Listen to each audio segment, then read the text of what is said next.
Me and J-Body, we were driving hours and hours towards a wrestling event, and during the trip we stopped by at this food place where this old guy, who by the way is arguably a more interesting personality than most of today's new wrestlers, this old guy who was just bothering people until security came and took him away.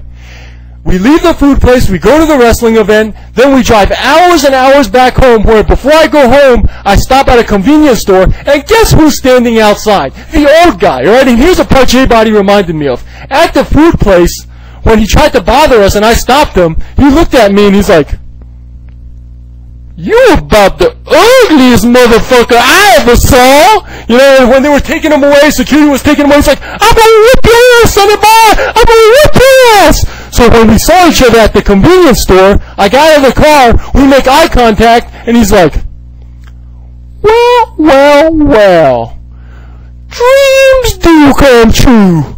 I'm gonna whip your motherfucking ass, boy! And he started like rolling up his sleeves, and I'm like, how'd you get out of here? And he's like, "That's not the point. I'm gonna serve you ass whooping." And, you know, basically the rest of the story is pretty boring, you know, because he wasn't just bothering me, he was bothering everybody. So a police car came up and they took him away again. You know, I wasn't gonna fight the guy. I don't even want to touch the guy, right? Like, berserk, right? So what the fuck is wrong with these new fans? You know, I'm sorry. This gets me pissed off. You know, like 99 cheered for 89. The crowd today stays quiet. You know, you look at the crowd, you see all these Cena lovers decked out in Cena gear. Bret Hart's on the screen. They're going, you know, what the hell, man? What the fuck? What are you doing? Today's gonna suck.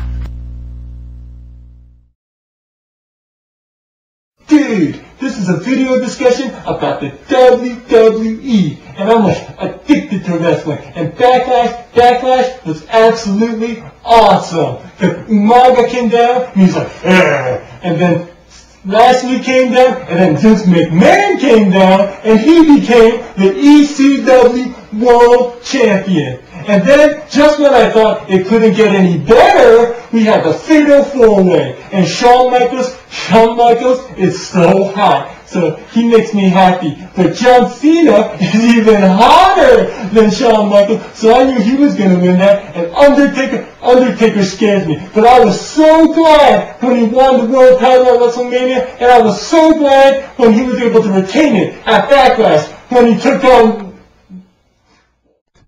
And just when I thought it couldn't get any worse, here comes that skinny belt loving, average age of 9 chain gang leading motherfucker walking down the aisle like a stupid asshole.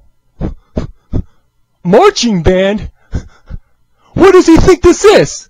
The Macy's Day Parade? Stupid, ugly, deformed, big jawed motherfucker. I know why he has that stupid look on his face all the time. It's because he's a deformed motherfucker. His dick is in reverse position with his anus, so he has to sit down to pee, and I don't even want to think about how he shits. Guy in rags, right, who turns around and he's like, "Where you going?" I give him the address, and he just turns back around. I'm like, "So, do you know where that is?" Then he snaps back.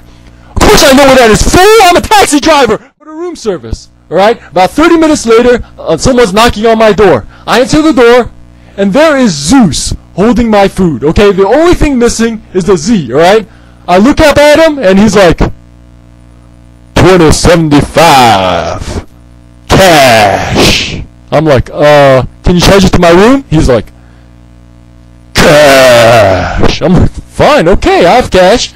I give him the cash, and he's like, thank you, have a nice evening. I'm like, what? You know, the moms stops the little girls in the hallway, okay? And they're like, girls, you can't do this, okay? It's dangerous. There could be like an axe murderer in one of these rooms. There could be like a rapist that's going to grab you in one of these rooms, rape you, and kill you. And just as that moment, I walk out the door, and all of them look up at me like,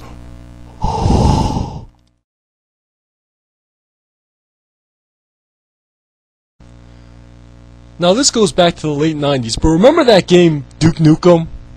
Well, yeah, I was the beast at that game. I used to beat the snot out of this one guy over and over again. Almost every single game, I beat him about 50 to 10. I remember it was about 50 to 10 just about every single game. No matter what strategy he tried, I would stomp his face.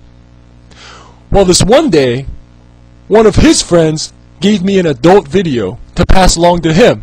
And I refused to give it to him. I held it back from him. And I remember he was getting so mad, and we were on the phone, and I finally told him, alright, I'll give you this tape if you beat me in Duke Nukem. He beat the crap out of me in that game. I remember I couldn't believe I could barely see him. He was like diving backwards, jumping around corners. He whipped my freaking ass in that game. And even though we played so many games prior to that game, even though I won all those other games, even though those games technically were better in terms of strategy and length, this is the match we always refer back to. This is the match we consider our classic. Why do we consider this our classic? Because of the significance of it all. Because the stakes were raised. Because porn was on the line.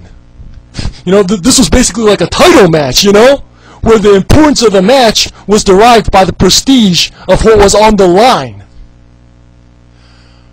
One of the reasons why wrestling is so boring these days, in my opinion, despite all the 4-star matches, is because of the loss of prestige of the title belts. And as the belts lose prestige, the stakes are lowered and the matches lose significance, despite some of them being technically pretty good. Remember when the belts meant everything? You know, I think so many of us can replay that scene of Hogan missing the leg drop and Warrior going for the pin over and over again because of the epicness of it all. Because at the time it was like, oh man, what's going to happen now? It felt like a new era. It felt like the whole company shifted because of this new world champion. These days, the belts don't mean anything. You know, like, does it really matter this week whether Triple H or JBL is champion? No, it feels exactly the same. It doesn't feel any different. The belts these days are like Coco Beware's bird. They're props. You know, and on top of that, there are so many of them that it dilutes the value further. The WWE and TNA need to go back to a time when the belts meant something. It needs to go back to a time where the WWE or the WWF back then basically revolved around the heavyweight title and the intercontinental title. In other words, the championship belts in professional wrestling need to be as important as porn. What we have right now are fanboys that'll walk around town tonight claiming they've gotten the best of me. They'll be claiming it all. And most of all, they'll be claiming their devotion to that wannabe John Cena. This channel has provided years of quality videos and predictions. One time means nothing. To my credibility. Ain't that right? Tell him, Mr. Perfect. I'll tell you what, one time means nothing. This man has never taken a shortcut in the world of wrestling. You have taken a shortcut. You gave a newbie the title of legends. The belt of Hogan, Rock, Austin, Bret is now on Sheamus.